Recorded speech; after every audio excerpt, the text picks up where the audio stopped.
Indirect talks between Iran and Western powers are set to resume on Monday over reviving its landmark nuclear deal. Both sides are playing down the prospect of a breakthrough, but some analysts say the meeting will indicate what stance the new government in Tehran intends to take going forward. Well, Dr. Salam Vakil is Deputy Director of the Middle East North Africa Programme at Chatham House and can shed more light on this for us. Well, there's a new government in Tehran, as we've been speaking about, but it's still conservative. What demands are they bringing into this meeting?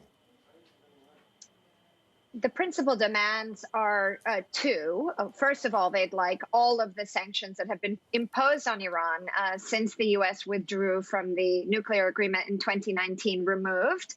And the second, which I think is of principal importance, is that they would like assurances that no other signatory of the deal will be able to step away from the deal as the United States did. And the reason why assurances are so important is that Iran doesn't want to reverse all of the gains it's made in its nuclear program if in a few more years another U.S. president will renege on the deal and impose new sanctions on Iran, thereby inflicting more pain on the Iranian economy.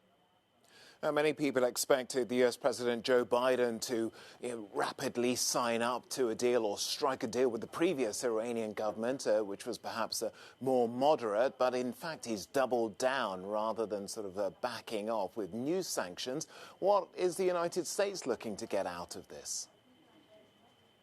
The U.S. position is that they want Iran to return to the JCPOA and that the U.S. will also return to the JCPOA based on this compliance for compliance model. If the U.S. has to take a different approach or tinkers with the deal in any way, that would require the U.S. president to obtain congressional authority for any sort of changes. And it's unclear if Biden would receive any support for those measures. So the best outcome for Biden is a return to the JCPOA as it stands. And what role of the E3, Germany, France and the UK, how important is it that their position is aligned to the United States?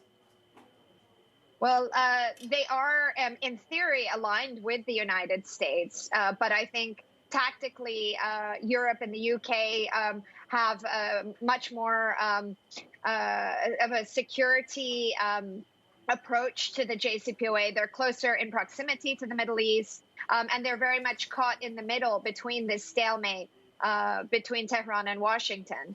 And they don't also have the same amount of leverage to impress upon either of the sides. So there's not a lot that they can do besides shuttling back and forth between Tehran and Washington.